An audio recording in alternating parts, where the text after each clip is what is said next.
What do we know about how learners acquire new vocabulary? We know that it's an incremental process, that we accumulate information about word meaning from meeting the word over and over again in different contexts. And as we meet the word each time, we accumulate specific information about it. And as we get more and more encounters under our belt, we begin to generalize, so to pull features that are common across those encounters. And that leads us to developing a word meaning representation, a mental representation of a word's meaning.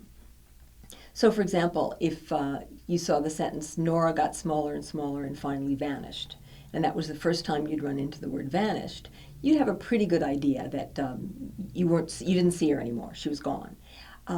But there are other things to know about the word vanish that you wouldn't get from just that context. For example, does it always apply to people? Is it deliberate? Did she try to disappear? Is it always a gradual process, as it was in that context? So those are things you would need to fill in your representation of vanished over meeting it again and again in other different contexts. The best word meaning representations are generalized. But they're also connected to a lot of different words and experiences that relate to that word. And those connections are really helpful, really necessary when you meet the word in subsequent contexts, so that you can make sense of whatever context the word appears in.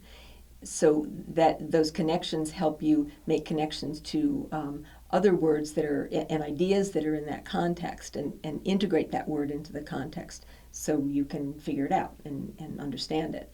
And that really is the point as you're reading or listening to something, is to understand that context that's in front of you. So you might wonder, what about a dictionary definition?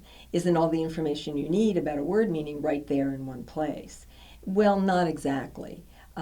Definitions are useful. They're a good shorthand for word meaning, and they can be particularly useful in conjunction with other information that you have about a word. But by itself, it can't do the whole job. It doesn't have all those connections that you need in order to apply a word to understanding a context. And the language of dictionaries is not explanatory. If students are looking up totally unfamiliar words, the language of the dictionary can be incomprehensible. So one of my favorites that I saw recently was the word fickle, defined as erratic changeableness or instability. And I don't think it's very helpful if you don't know the word. And what we really need our vocabulary for is helping us make sense of contexts. And dictionary definitions aren't so useful for doing that, and we don't really need to bring dictionary definitions to mind. That doesn't help us use the words we know. Another thing that makes a difference to acquiring vocabulary that changes the learning task is the type of word, because different words have different roles in the language. Isabel Beck and I came up with the idea of word tiers to describe and help explain this. So we have everyday words that we use all the time in conversation, and those are very concrete words. We use them over and over again in very familiar contexts. Those words are really easy for children to acquire on their own, and we think of those as tier 1 words. Words that are more sophisticated tend to be found more often in text than in conversation. They are words that are more abstract. They have multiple senses, and we think of these as tier 2 words. So some examples might be virtual, suspend, consistent, perspective. These words are harder for students to learn on their own, and so they're really good candidates for instruction. But even with instruction, students need a lot of encounters before they know the word well enough to use it well in different contexts. And then there's tier 3. Those words are rarer and mostly specialized vocabulary. So for example, the words that apply specifically to science are tier 3 words. So we don't think of those as vocabulary so much as concepts of science. So those words represent new concepts, and we think of those as better taught within the content domain of science. If you're learning about plant life, then you learn the word photosynthesis. You don't have that as a freestanding vocabulary word. And tier 2 words, on the other hand, are not new concepts. They're just new ways to use familiar ideas and concepts, or more complex ways to express familiar concepts.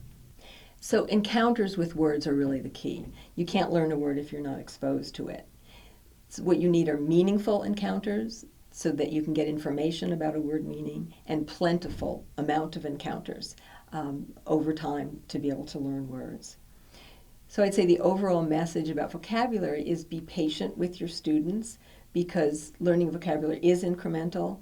So it might seem like you've taught a word and the next day students have forgotten it, but it takes a lot of encounters and a lot of information about the word to really plant the seed of it in your mind, to build a mental representation.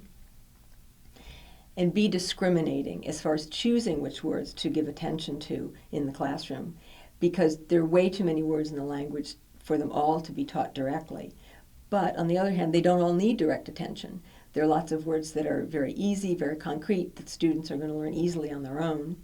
And then there are a lot of words that are so rare that students are only going to run into them once or twice in their lives, and so there's no need to spend time teaching the meanings of those. And there are a lot of words in between. And give kids lots of language around words. Meaningful conversations around new words are essential. New word meanings can't grow if they're not embedded in a rich medium. They need lots of language, lots of interaction around them. And the good thing about this is it's really a lot more fun to talk about words and to use words and to play with language than it is to look up words in a dictionary.